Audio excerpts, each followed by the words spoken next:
안녕하세요, 마야입니다. 오늘은 여러분들과 영어에 대해서 한번 이야기를 나눠볼까 해요. 저는 30살에 미국으로 발령이 나서 일을 하러 가게 됐습니다. 사실 그때까지만 해도 제가 한국에서 영어를 많이 쓸 일은 없었어요. 그렇지만 우리는 중학교, 고등학교, 대학 시절을 보내면서 계속 영어를 공부하잖아요. 그리고 저도 직장 다니면서 토익이라든지 회화학원을 계속 다니고 있었어요. 그래서 미국에 가도 어느 정도 대화는 될 거라고 생각을 했는데 막상 미국에 가니까 저의 기대가 완전히 무너졌습니다. 전혀 들리지도 않았고 제 말을 이해하지도 못했었어요. 나는 그래도 한국에서 영어 공부 열심히 했고 이걸 써먹을 수 있을 거라고 생각을 했었거든요. 그런데 막상 현지에 가니까 전혀 듣지도 못하고 말하지도 못하는 그런 난감한 처지에 있었습니다.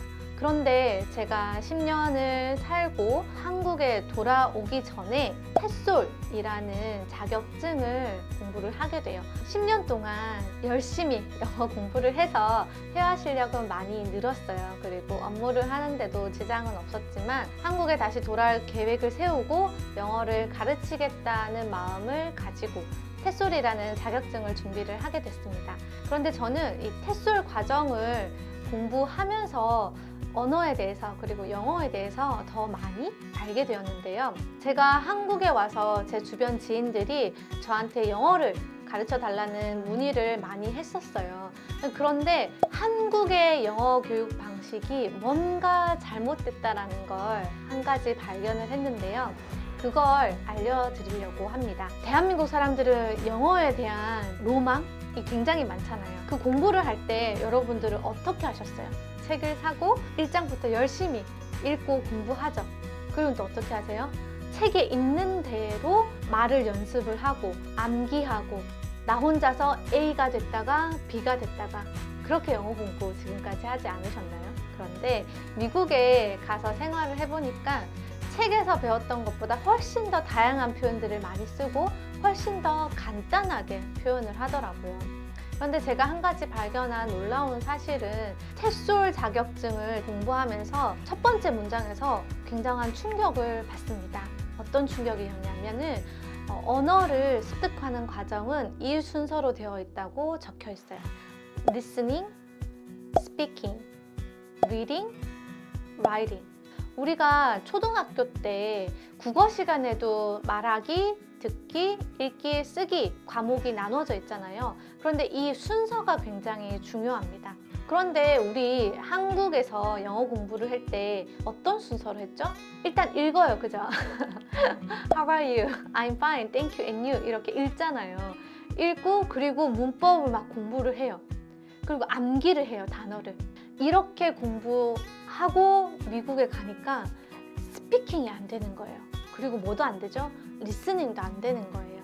그래서 저는 저한테 영어 공부를 어떻게 하면 돼요? 라고 물어오시는 분들에게 이 순서를 항상 말씀을 드려요. 한 가지 또 추천드리는 거는 싫어하실 수도 있는데 영어를 가르치시는 분들이 저는 영어를 배울 때 한국 말을 쓰는 영어 선생님이 아닌 영어로 영어를 가르치는 선생님의 수업을 들으라고 추천을 합니다.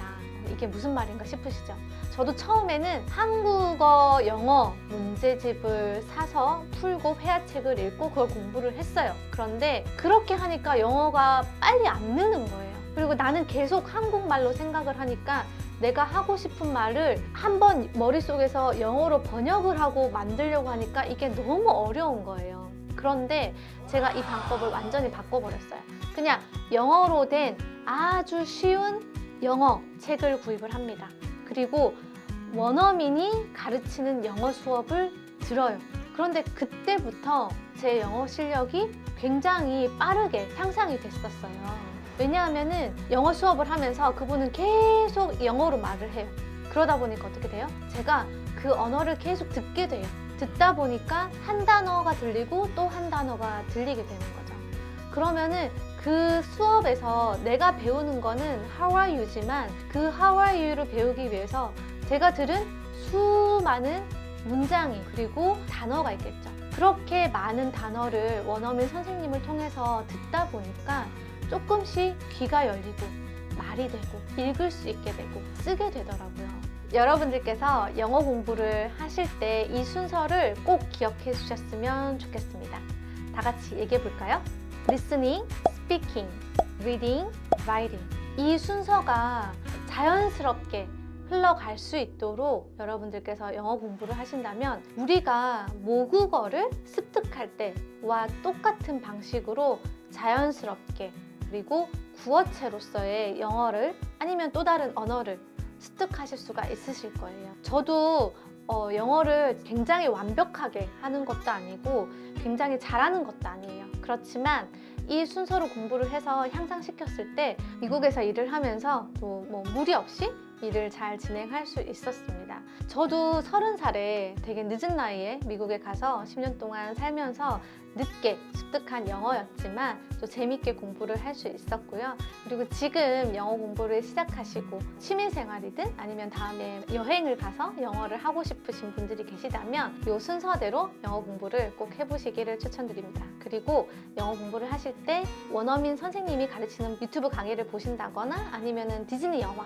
쉬운 영화 그런 것들을 보시는 것도 굉장히 도움이 많이 되실 것 같습니다. 살면서 영어를 모두가 유창하게 할 필요는 없죠. 그렇지만 영어라는 능력치를 가지고 있으면 일을 하고 또 내 사업을 펼치는데 굉장히 많은 플러스 요인이 있습니다. 예를 들어서 저는 테드 강연을 한 번씩 보는데요. 그럴 때 한국어로 된 번역을 읽는 것과 테드 강연자가 영어로 에너지를 전달하는 걸 그대로 습득하고 이해했을 때 제가 느낄 수 있는 그 동기부여라든지 감동은 배가 되는 것 같아요. 그래서 내가 그렇게 똑같이 말을 할 정도로 유창한 실력은 아니더라도 원어를 그대로 이해를 한다면 훨씬 더 많은 장점을 얻으실 수가 있습니다. 오늘은 영어에 대해서 한번 얘기를 했는데요. 또 다음에는 제가 미국에 있었던 웃지 못할 그런 재미있는 에피소드들도 한번 하나씩 들려드리도록 하겠습니다. 감사합니다. 안녕.